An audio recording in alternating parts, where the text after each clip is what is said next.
Mug, episode 339 on Monday, May the 11th. I'm your host, Stephen Layton. Welcome to In My Mug. Let's get on with the news. So, Roland is in Costa Rica this week. He's not here. He's doing the Cup of Excellence jury, so there will be no daft fact. So I've had to get my thinking cap on, and I think I have an adequate replacement, but you may not understand him because he's a bit foreign. But yes, we're going to have a different fact this week, so don't go anywhere. You've got to stay with us. Yes, it's very important that you do that. Now that we've got Roland out of the country, we've managed to get our Costa Ricas into the country. So part of the deal was I sent him them and they would send me coffee. I keep their coffee, they keep Roland. But expect very soon on the site to be seeing a plethora of Costa Ricans. I am very excited that Lee Cho is back. Expect that in My Mug very, very soon. It is tasting phenomenal this year, as are all of the Costa Ricans. Some really good old favourites in there that I'm pretty confident that you're really going to enjoy. There are some delicious little numbers in there that will blow your mind. And now, I know I talked about this last week, but I'm going to talk about it again. We have some friends that watch In My Mug in the Czech Republic. We are taking Tamper Tantrum and Tamper Tantrum are the videos that I've talked about that we record. We're doing a whole day's programme with the Barista Guild of Europe in Prague. Go check out tampertantrum.com for information about how to get tickets, how to come along and say hi to us, how to come and be involved. I'm not trying to do the hard sell. I just know that we have people in Czech Republic watch because you talk to me a lot on Twitter and on email and the like. So we want you to come along and enjoy that with us. And that was the wonderful, wonderful news. So we should move on, and we should move on to focus on. And this week it's on the varietal of Rubi.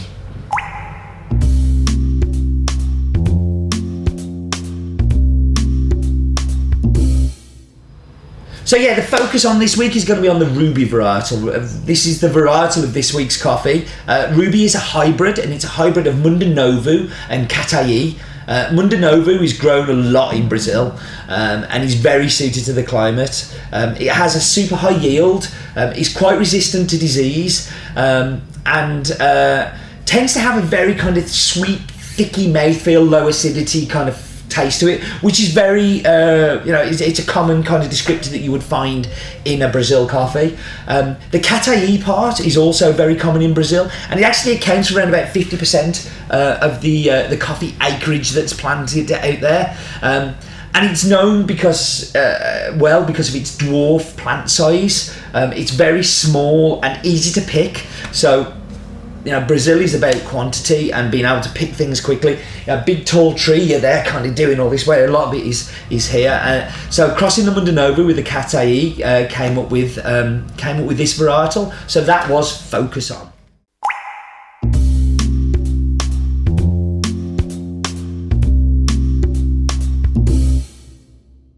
So this week's coffee is a Brazil, and it is Fazenda Passeio, Fazenda Passeio Natural. You may remember a few weeks ago we had the Pulp Natural version, which lots of you really, really loved. And I know a few of you are going to be panicking when you see the natural on the bag, but it is delicious and you're going to be fine. Just trust me on this one, trust me.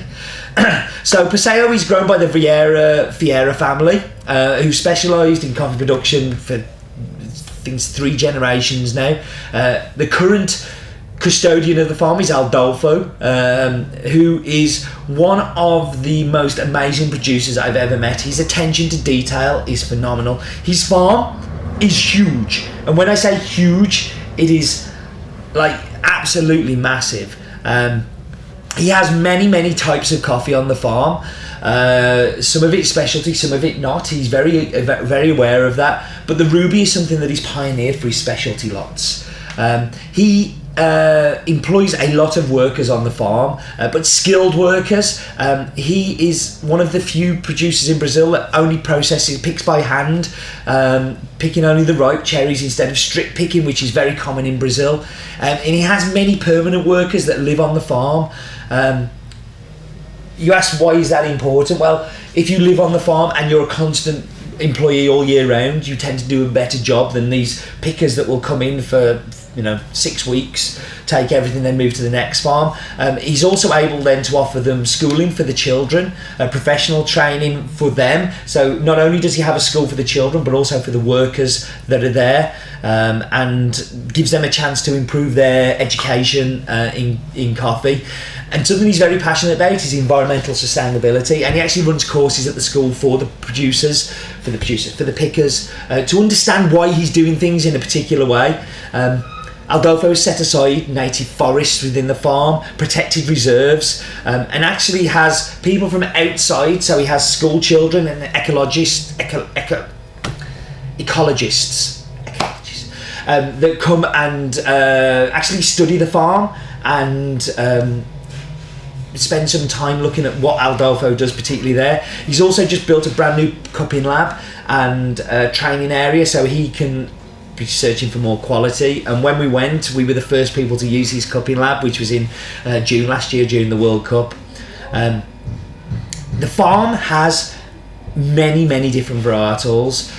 This is the Rubi varietal that I talked about, which is a hybrid of Mundanovo and Catayi, and has been set out as a separate single varietal lot, harvest and processed separately, so he can assess it for quality. The farm produces a little bit more Rubi than we can buy, but we buy it exclusively in the UK, and it's a varietal we've worked with now for 3 years, and I'm a big fan of this cup. It is particularly delicious. The natural processing is done with sleight of hand and gentleness. I've given this to people who haven't known that it's a natural. It's very clean. It doesn't have those funky flavours that you may have come to associate with those big Ethiopian naturals. It's very different to that. More dark chocolate than funky fruits. Less funky, more jazz. So we should talk about the figures. It comes from Brazil, from the region of Minas Gerais. The nearest city is Alfinas. It's called Fazenda Passeio, owned by Aldolfo Vieira Ferreira. It is 100% Rubi. It is a natural process, and I think that's everything. Oh, altitude is 1100 to 1200 meters above sea level, I think. And I can't remember how big the farm is at the moment. I'll have to go and find that one out. Listen, I'm going to whap you on pause. Let's go look at this week's wonderful map bit, which I know has lots of detail.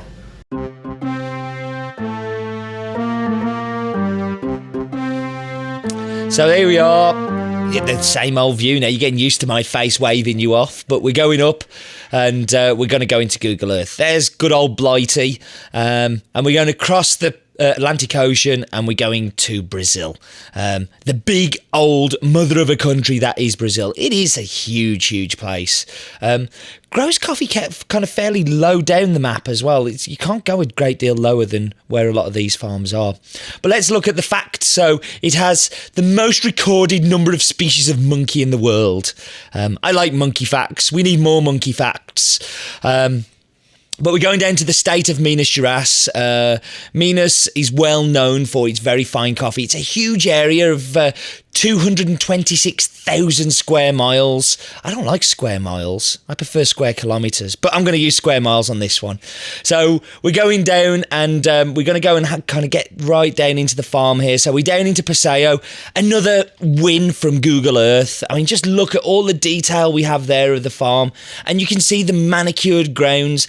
And this is what farms in Brazil look like. Because of the way that they're set up and the temperatures and how low down it is, you don't need as much shade. So you can really see the coffee trees and the outline of the farm, and gives you that extra detail. And for some reason, the Google satellite seems to like focusing on Brazil a lot. I'm not spreading any rumours about the Google satellites spying on Brazil, but they are spying on Brazil. So here we can see the border of Minas Gerais, and Cachoeira is just across the border. You've got Inglaterra down there, and we've got Passeio, and that was the map bit. Detail.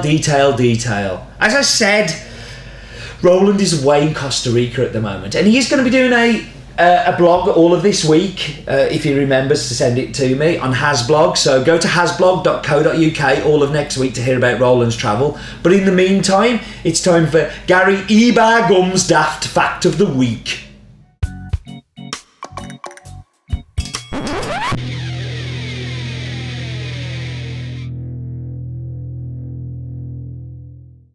Being from Yorkshire, I am of course very knowledgeable about cricket. Ebargum, look at my whippet. Brazil became an International Cricket Confederation member in 2002 and its international debut came in 2006. Brazil took part in the Division 3 of the ICC America's Championships in Suriname. In fact, they lost all 3 of their first games, but eventually they did win and get promoted. But now they're back in Division 3 because they lost. I like cricket, I like lard, I like gravy. I'm Gary Ebargum.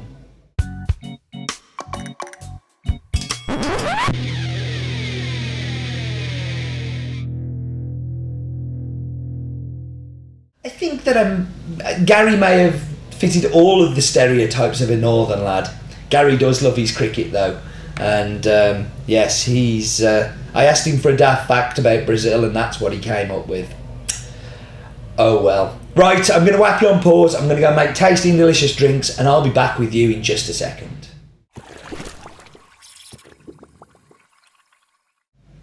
I still feel very bad about Roland and his Gary and his terrible northern puns. Please forgive me up north. I love up north. I'm a Sunderland fan. My favourite city is Sunderland. I like going to Yorkshire. I love York. Yeah, okay. I don't know. So, when I said about sleight of hand and how this isn't dirty, this is just dark chocolate and buttery mouthfeel. There's a little hint of kind of black cherry acidity on the end, which you tend, not in a fruity over fermented way, but that's delicious. You would struggle to know that that is natural. It really has that beautiful mouthfeel, very buttery, very thick, very gloopy, but dark chocolate is definitely the big flavour in there, and I've got a feeling this is going to work well in here too.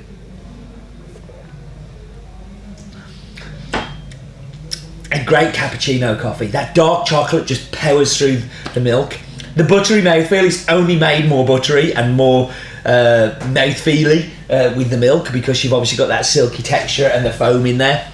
It's a delicious cappuccino, it really is. And for me, I actually think that's better than the espresso with the cappuccino. It's absolutely delicious. I tend to like naturals through milk because you just get that little bit more power coming through and a little bit more deliciousness. So into the brewed.